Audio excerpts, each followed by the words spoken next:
Tu souhaites suivre une formation intéressante qui te permettra de trouver un emploi avec ton diplôme, mais ton niveau en mathématiques est bas. Dans cette vidéo, je vais te donner une liste de formations sur des métiers d'avenir que tu peux suivre et décrocher ton diplôme malgré tes difficultés en mathématiques. N'oublie pas de t'abonner et de me laisser un pouce bleu pour me soutenir. Cela permettra de référencer mes vidéos et de les montrer à plus de personnes qui sont à la recherche de ce type d'informations. Dans ma dernière vidéo, je te parlais des formations que tu peux suivre sans les mathématiques. Autrement dit, des formations dans lesquelles tu n'auras pas de cours de maths, tu n'auras pas d'examen et de devoirs de mathématiques. Si tu n'as pas encore regardé cette vidéo, elle est toujours disponible dans ma chaîne.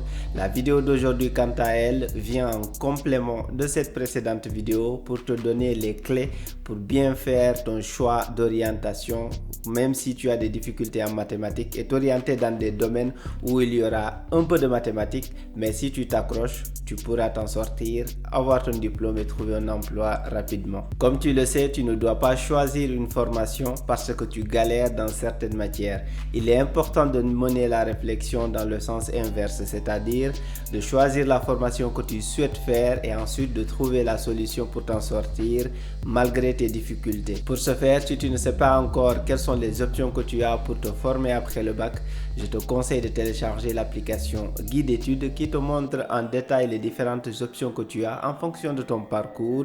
Ensuite, les différents débouchés avec une présentation détaillée de chaque débouché. Après avoir identifié le domaine dans lequel tu veux te former et le métier ou les métiers auxquels tu peux prétendre, avec ton diplôme, tu dois analyser pour savoir si les maths seront un blocage pour toi ou pas du tout. Ce que j'appelle blocage, par exemple, si les maths sont la matière dominante avec un coefficient 8, par exemple, alors que les autres matières ont un coefficient autour de 3, là c'est un blocage. Par contre, si les mathématiques ont un coefficient égal à 3 et qu'il y a d'autres matières où tu peux avoir de bonnes notes et qui ont un coefficient supérieur à celui des maths, ce n'est pas un blocage, mais c'est plutôt une difficulté que tu peux plus ou moins surmonter en fonction de tes motivations. Dans ce cas, la question que tu dois te poser, c'est de savoir est-ce que tu es prêt à faire les sacrifices nécessaires en mathématiques pour améliorer ton niveau. Peut-être que même si tu fais les efforts, tu n'auras pas la moyenne, mais c'est mieux d'avoir une moyenne en maths autour de 8 que d'avoir une moyenne autour de 3. Tout simplement parce que c'est plus facile de compenser une moyenne de 8 pour arriver à 10 qu'une moyenne de 3. Donc tu as compris la logique, il faut à chaque fois essayer d'être logique dans ta réflexion. La vidéo d'aujourd'hui vient en réponse de cette deuxième option, cette option dans laquelle tu souhaites t'accrocher même si tu as des difficultés en mathématiques. Je vais te donner une liste de formations que tu peux suivre et où avec un peu d'effort et de courage, tu vas décrocher ton diplôme et trouver un emploi. Je vais te partager une liste de 4 formations dans lesquelles le niveau en maths requis est plus ou moins élevé. Mais avant, je tiens à te préciser que cette liste n'est pas exhaustive. Il y a d'autres formations où le niveau en maths demandé n'est pas élevé. Si tu en connais, n'hésite pas à les mettre en commentaire. Ça pourra aider tout le monde. On aura plus d'options. On n'aura plus que les 4 options que j'ai listées dans cette vidéo, mais plusieurs en fonction des commentaires que tu mettras. Donc n'hésite pas, mets en commentaire. On continuera à en discuter. La première formation de cette liste, c'est le marketing. Le marketing est un domaine qui attire beaucoup d'étudiants du fait qu'il ne soit pas trop technique. C'est un domaine qui a su se réinventer avec l'avènement d'Internet et des réseaux sociaux. C'est un domaine qui offre énormément de débouchés. Si tu veux avoir la liste de tous les débouchés, je te propose d'aller sur l'application Guide d'études que j'ai évoquée précédemment. Il y a un débouché en particulier dans le marketing qui fait partie des métiers d'avenir. Il s'agit du marketing digital. Ça ne veut pas dire que les autres métiers ne font pas partie des métiers d'avenir, mais tout simplement celui-là, il est particulier. Concrètement, le marketing digital consiste à assurer la promotion d'un bien ou d'un service dans n'importe quel secteur d'activité à travers Internet et les réseaux sociaux. Il s'agit de collecter les informations clients qu'il faut analyser et adapter les propositions commerciales en conséquence. C'est également le fait d'analyser les ventes et de donner des objectifs commerciaux et stratégiques au chef de produit. Celui qui travaille dans le marketing digital participe à la définition du plan marketing, catalogue, études de marché, etc. Et il contribue à l'élaboration de la stratégie produit et image de marque de l'entreprise. Donc il y a énormément de choses à dire autour de ce domaine. Je te propose d'aller sur l'application guide d'études, tu auras assez d'éléments, et si tu veux toujours avoir plus d'éléments, tu peux aller faire un tour sur Google, faire des recherches, tu verras ce domaine est super important et c'est un domaine qui va recruter énormément de personnes au fur et à mesure dans les années à venir. Déjà actuellement, il y a plusieurs personnes qui travaillent dessus, mais plus on va avancer dans les années, plus ce domaine va se transformer et plus il y aura besoin de gens avec ce type de profil.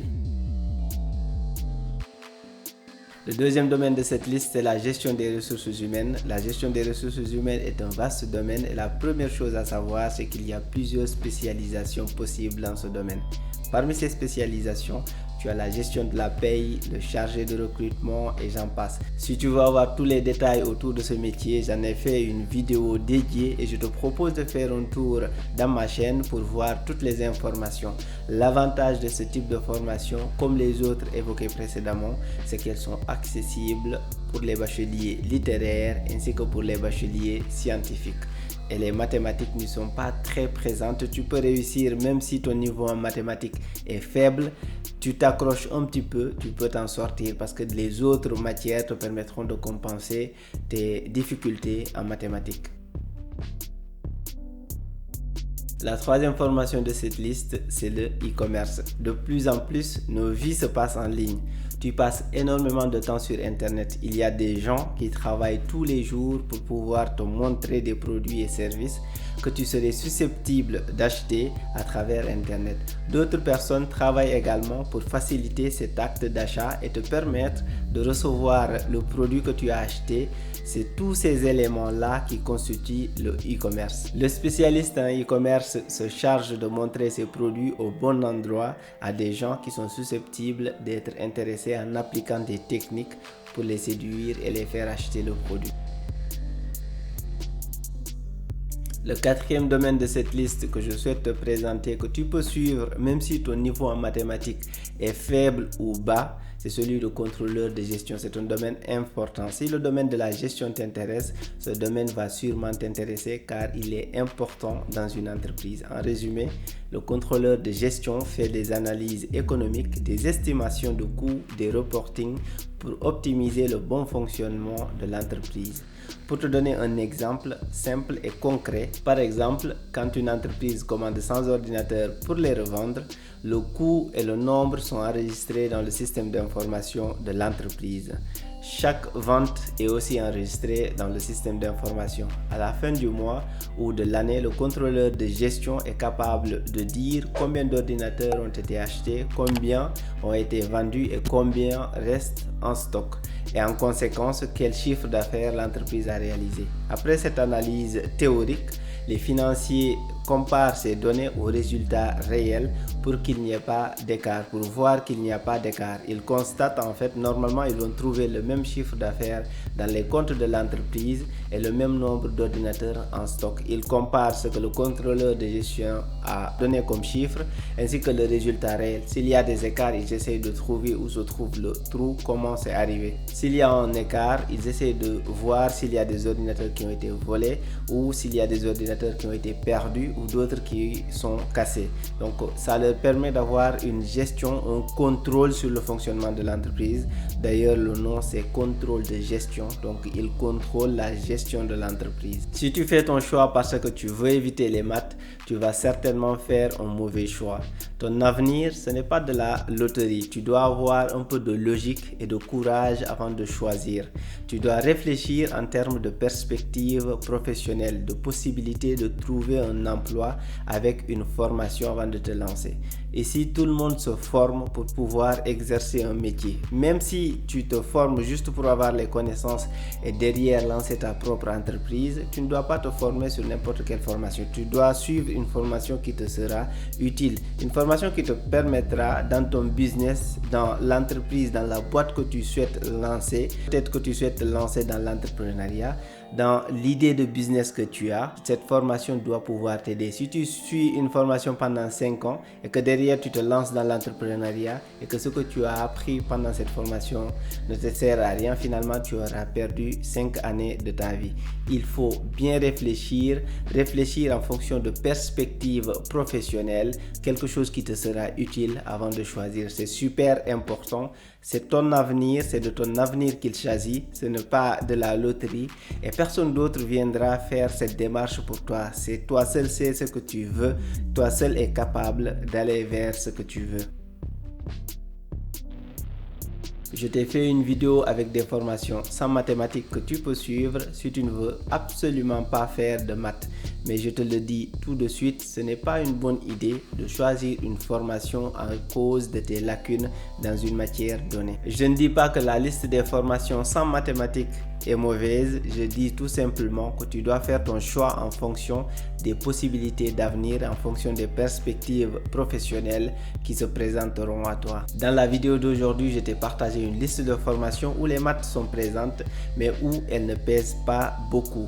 Elles ne font pas partie des matières dominantes et le coefficient est bas. Bien évidemment, la liste n'est pas exhaustive, il y a d'autres formations tout aussi importantes que tu peux faire si tu décides de t'accrocher en maths, même si ton niveau est bas, même si tu as d'énormes difficultés. L'objectif, c'est d'être courageux, c'est d'avoir le bon mindset, d'avoir les bons réflexes et d'avoir envie d'avancer. C'est à toi de faire ton choix maintenant. Tu as tous les éléments, mais n'oublie pas que ton avenir, tu en es le seul maître. C'est comme une voiture. Quand tu tiens le volant, c'est toi qui décides de la direction.